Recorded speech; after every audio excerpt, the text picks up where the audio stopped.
kliknemo ChatGPT. Ja, in zdaj na ChatGPT-ju zberemo ta črn krogec in na tem črnem krogcu enostavno, ko pritisnemo, se pač pogovarjamo zelo naravno. Izgleda pa takole. Hej, živjo, kako si danes?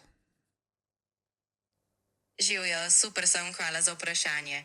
Kako pa gre tebi danes? Imaš kaj zanimivega na programu? Evo, v bistvu sem ravno na podcastu za live, tako da mogoče lahko pozdraviš voditelja Jerneja pa še poslušalce.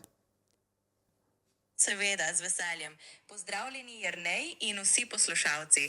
Upam, da uživate v podcastu in da se imate super. Če imate kakšno vprašanje zame, kar pogumno vprašajte. Ja, in tako pač razpletamo debato, pa v bistvu v tej premium verziji oziroma plus verziji imamo pa tle še kamero, ne? Se pa zdaj še vidimo.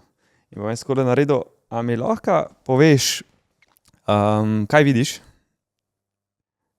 Vidim, da sediš na nekem črnem kavču, pred tabo pa je miza, na kateri imaš stekleničko kombuče in kozarec.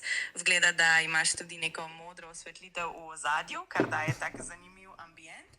Zelo lepo zgleda. Ja, evo, to je to. In now we can also switch to English, ali pa katerikoli drug jezik, mi lahko odgovarjaš v angleščini. Of course, I can switch to English right away. Just let me know what you'd like to talk about next and I'll follow your lead.